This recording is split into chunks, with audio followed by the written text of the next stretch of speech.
Bismillahirrahmanirrahim. Assalamu alaikum. Hope you all are very fine viewers. And my name is Osama, and I am student of BS Chemistry at Khwaja Farid University of Engineering and Information Technology Rahimyar Khan. आज की जो मैंने video बनाई है वो है paper presentation skill के ऊपर। बेसिकली ये वीडियो बनाने का मकसद ये था कि बहुत सारे स्टूडेंट्स ऐसे हैं जो मेहनत काफ़ी ज़्यादा करते हैं और पेपर भी कम्प्लीटली अटैम्प्ट करते हैं, हर एक क्वेश्चन फुली तौर पर सॉल्व करते हैं, लेकिन जब रिज़ल्ट आता है तो जितने वो मार्क्स एक्सपेक्ट कर रहे होते हैं अपनी एक्सपेक्टेशंस के मुताबिक वो मार्क्स नहीं ले पाते। तो बेसिकली इसकी बहुत सारी रीज़न्स हैं, जिसमें से एक रीज़न ये है कि उनकी जो पेपर की प्रेजेंटेशन होती है वो बेहतर तौर पर नहीं होती, तो उनके मार्क्स जो हैं वहाँ से डिडक्ट हो जाते हैं। तो ये उन तमाम स्टूडेंट्स के लिए है जो अपने पेपर की खूबसूरती को बढ़ाना चाहते हैं और अपने पेपर को अच्छे तरीके से अटैम्प्ट करना चाहते हैं उनके लिए। तो I hope you will enjoy the lecture and after listening the whole lecture also write your suggestions and your comments in the comment box. First of all, why paper presentation is important? कि paper presentation जो skill है हम जो सीखने जा रहे हैं वो इतनी ज़्यादा अहमियत की हामिल क्यों है? Attempting the paper properly in board examination is the key to score good high marks. Many students do not realize the fact that paper presentation is very important and you have to attempt the paper in a way that only impresses the checker but also makes him read your paper easily. The easier you make it for the checker, the more marks you are likely to attain. And the same is true for all boards, let it be Federal Board, Punjab Board or KPK and Sindh Board. Basically exam जो होता है, जो हमारे board के exams होते हैं, उसमें बेहतर मार्क्स हासिल करने के लिए पेपर प्रेजेंटेशन स्किल जो है वो बहुत इंपॉर्टेंट होती है। बहुत सारे स्टूडेंट्स जो होते हैं वो इस हकीकत को नहीं समझ पाते कि पेपर प्रेजेंटेशन किस कदर अहमियत की हामिल है और आपको पेपर इस तरीके से अटैम्प्ट करना चाहिए जो ना सिर्फ चेकर को इम्प्रेस करे लेकिन उसके लिए आसानी भी पैदा करे पेपर चेक करने में। जितना आप चेकर के लिए आसानी पैदा करेंगे उतना ही ज़्यादा आपको मार्क्स मिलेंगे, ख्वाह वो कोई भी बोर्ड हो, फेडरल बोर्ड हो, पंजाब बोर्ड हो, केपीके बोर्ड हो या फिर सिंध बोर्ड हो। Overall presentation of the paper, first of all you need to be cautious of your overall paper presentations. Here are the few things you need to consider. Number 1, draw a line on the right and left side of the page with a cut marker or simple marker. First of all आपने margin line लगानी है sheet की दोनों साइडों पे।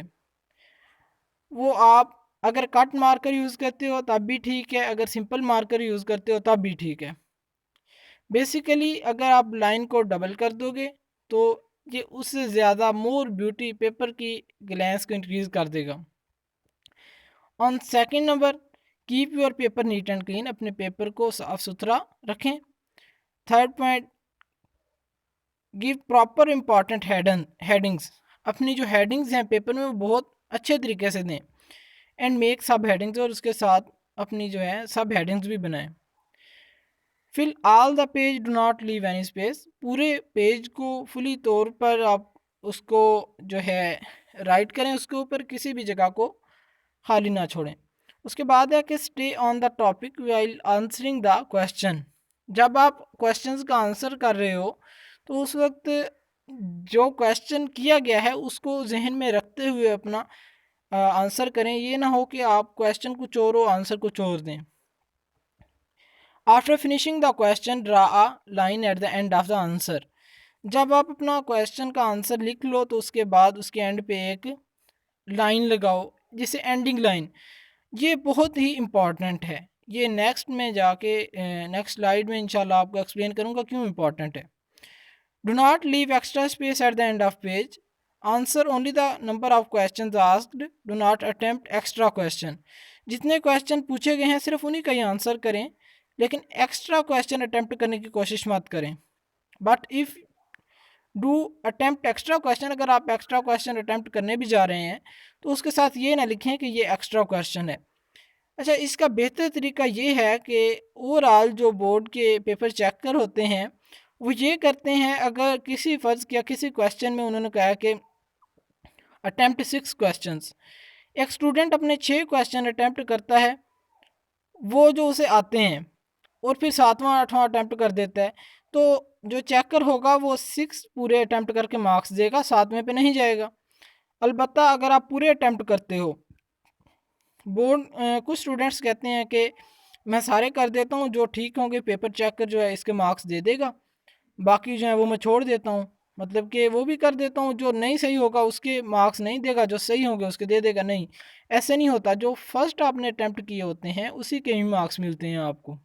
Okay, I hope ये आपको clear हो गया होगा। All high achievers and board toppers follows the rule, so if you want to get higher marks follow the rules. कि तमाम जो बोर्ड के टॉपर होते हैं वो रूल फॉलो करते हैं, और इसीलिए अगर आप जो है अच्छे मार्क्स लेना चाहते हैं तो रूल्स को फॉलो करो। उसके बाद पेपर की प्रेजेंटेशन को बेहतर बनाने के लिए हमें मटेरियल क्या क्या रिक्वायर होता है। Basically first of all putting first things first, सबसे पहले जो उसके टूल्स हैं वो आपके पास होने चाहिए। First of all a large transparent scale, a blue cut marker और simple marker, a small scale, a good blue pen, a pencil, an eraser and sharpener as needed. Okay, using large transparent scale to draw a line on both sides of the papers so that your margins are clear and all of your page gives a better look as your writings will be well margined. क्या मतलब है? It means कि अगर आप अच्छे तरीके से margin lines लगाते हैं तो इससे आपकी पेपर की जो ब्यूटी है ओवरऑल उसमें इन्हेंसमेंट आ जाती है, तो इससे आपका पेपर मतलब कि साफ सुथरा नज़र आता है। उसके बाद नंबर 2 पे यूज़ ऑफ कट मार्कर, यहाँ पे आप कट मार्कर भी यूज़ कर सकते हैं, सिंपल मार्कर भी यूज़ कर सकते हैं। कट मार्कर जो है बहुत अहमियत की हामिल है, क्योंकि इससे पेपर चेकर को उसकी हेडिंग्स क्लियर हो जाती हैं, वाज़ेह तौर पर दिखाई देती हैं, तो आप होपफुली अगर आपने कोई चीज़ लिखी हो, एग्ज़ामिनर जो देखना चाह रहा हो उसको मिल जाए तो उसके मार्क्स देगा, अगर नज़र ही नहीं आएगी तो उसके मार्क्स नहीं दे पाएगा। तो मार्कर से के यूज़ से ये होता है कि आपकी जो भी आपने पॉइंट्स इंपॉर्टेंट लिखे होते हैं वो उनको वाज़ेह हो जाते हैं। उसके बाद use the cut marker for headings, question numbers and parts, अपने हेडिंग्स, क्वेश्चन नंबर्स और पार्ट्स लिखने के लिए कट मार्कर को यूज़ करो। उसके बाद है main heading on the first 2 lines should be subjective type eight the centre of the page. Main heading आप जो है वो सेंटर ऑफ द पेज के ऊपर दें। उसके बाद sub heading as short questions at the centre of the page, जो सब हेडिंग होती है उसके शॉर्ट क्वेश्चंस, मतलब कि जैसे आपकी सब हेडिंग है, बेसिकली आप सब्जेक्टिव पेपर सॉल्व करने जा रहे हैं, फिर शॉर्ट क्वेश्चन सॉल्व करने जा रहे हैं, ये आपकी सब हेडिंग है। उसके बाद आपका क्वेश्चन नंबर है, ये उसकी भी फर्दर सब हेडिंग है, तो इसको सेंटर के अंदर लिखें। कुछ स्टूडेंट्स साइड पे लिखते हैं, नहीं ये बहुत ज़्यादा खूबसूरत दिखाई नहीं देता, इसको सेंटर पे लिखा करें। उसके बाद अंडरलाइन द सब हेडिंग को अंडरलाइन करें। If you are not writing it with cut marker, always write question number and part number in the middle of the line. use cut marker it to write important points such as dates, names and important words, so that even if checker does not check your paper with full attention, he knows on the first glimpse that you have written everything and all points necessary to get full marks. Basically जो short questions होते हैं उनके भी parts होते हैं, marks divide किए होते हैं। फ़र्ज़ किया कि एक शॉर्ट क्वेश्चन आ गया है, उसमें उसने यूनिट भी पूछा हुआ है, डेफिनेशन भी पूछी हुई है, एग्जांपल्स भी पूछी हुई हैं, तो आप जब ये सारा एक ही पैराग्राफ में एक ही सारा कुछ इकट्ठा करके लिख देंगे, मिक्सअप हो जाएगा, पता नहीं चलेगा, तो उसके ऑब्वियसली अगर 2 मार्क्स या 3 मार्क्स का है तो उसमें 1 मार्क्स ही ले पाएंगे आप। लेकिन अगर आपने क्लियर हेडिंग दी होगी कि इसमें से हमारे पास जो है ये इसकी डेफिनेशन है, ये इसकी एग्जांपल है, और ये जो है इसका यूनिट है, जो भी है सारा कुछ अगर वाज़ेह तौर पर आप मार्कर से यूज़ करेंगे तो उससे उसको क्लियर हो जाएगा और आपको मार्क्स पूरे मिलेंगे। नेक्स्ट मूव करते हैं। Also right important sentences of phrases with a cut marker. जो इंपॉर्टेंट फ्रेज होते हैं उनको कट मार्कर के साथ यूज़ करें। तमाम सब्जेक्ट्स में normally there is one sentence in the question that is most important and that the checker wants check. Basically ऐसे होता है कि जो भी क्वेश्चन आता है उसमें से ओनली जो मेन चीज़ होती है, जो मेन पॉइंट होता है वो सिंगल सेंटेंस ही होता है।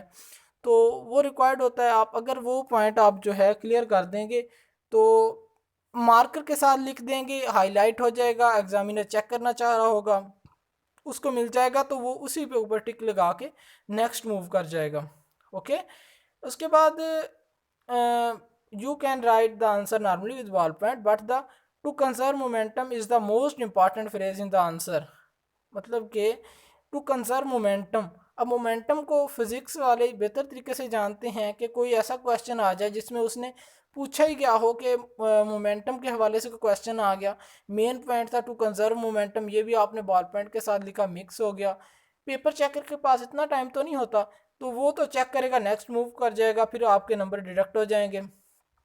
तो इससे बेहतर यही है कि आप उसको हाईलाइट कर दें ताकि उसकी नज़र इसके ऊपर पड़ जाए और फिर वो आपको पूरे मार्क्स दे पाए।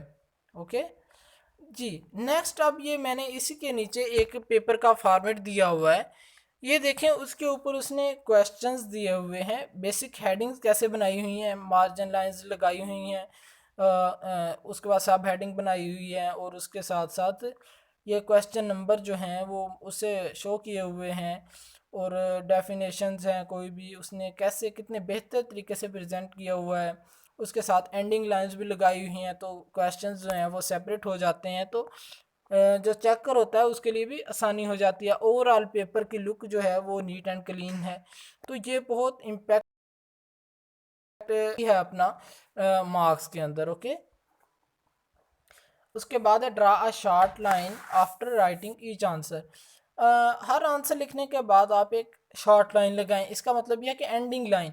बेसिकली ये क्यों लगाई जाती है कि अगर आप आंसर लिख रहे हैं, फ़र्ज़ किया ऊपर एक कोई भी डेफिनेशन आ गई, उसी के नीचे एक और डेफिनेशन आ गई नेक्स्ट क्वेश्चन में, आपने दोनों लिख दी, लेकिन जो चेकर है उसने जल्दी में चेक करना होता है, तो उसको जो है मुश्किल का सामना होगा फिर, तो वो मतलब कि दोनों चेक तो कर लेगा लेकिन मार्क्स एक के देगा, क्योंकि उसको क्लियर नहीं होगा कि ये कौन सा क्वेश्चन चल रहा है।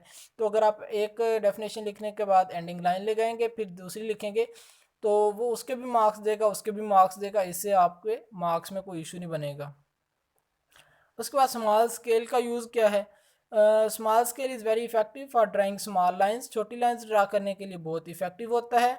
After each answer so that checker knows that you have completed the answer, ये वही कि एंडिंग लाइन लगाने के लिए स्मॉल स्केल यूज़ किया जाता है। उसके बाद है गुड पेन या ball pen. Basically it is better to purchase pen या बॉल पेन। ये पेन और बॉल पेन जो हैं, जो भी आप यूज़ करते हैं, ये बहुत ही इम्पॉर्टेंट होता है। तो हाँ, आप जो अपने एग्ज़ाम से 3-4 दिन पहले ही वो पेन, अलबत्ता होल ईयर जो है उसी पेन के साथ लिखते रहें तो बेहतर प्रैक्टिस हो जाती है, फिर एग्ज़ाम में आपको कोई मुश्किल का सामना नहीं पेश आता। उसके बाद है use a pencil and eraser and a sharpener. Pencil, razor और शार्पनर यूज़ कर सकते हैं, मतलब कि एग्ज़ाम, बोर्ड का एग्ज़ाम हो रहा है, वहाँ पे आपको डायग्राम बनानी पड़ जाती है किसी भी चीज़ की, कोई अच्छे मार्क्स लेने के लिए। तो फिर आप मतलब कि फ़र्ज़ किया कोई भी क्वेश्चन आ गया कि मस्टर्ड प्लांट्स के कितने पार्ट्स होते हैं या कौन कौन से पार्ट्स होते हैं, लीव है, स्टेम है, इस तरह आपको स्टेम एंड कार्पल या फिर फ्लावर्स के पार्ट आ गए, वो ड्रा करने पड़ जाते हैं, तो आपको ऑब्वियसली फिर पेंसिल वगैरह का यूज़ करना पड़ेगा, तो ये चीज़ें अपने साथ रखें। उसके बाद ऑर्डर ऑफ द क्वेश्चन।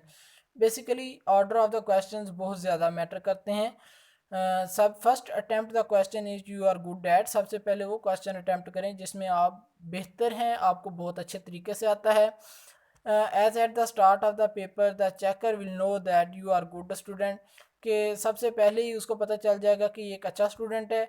और उसके बाद you need to keep the impression for at least 3 question, के ऐसे 3 क्वेश्चन हों आपको इम्प्रेशन अच्छा पड़ जाएगा। फिर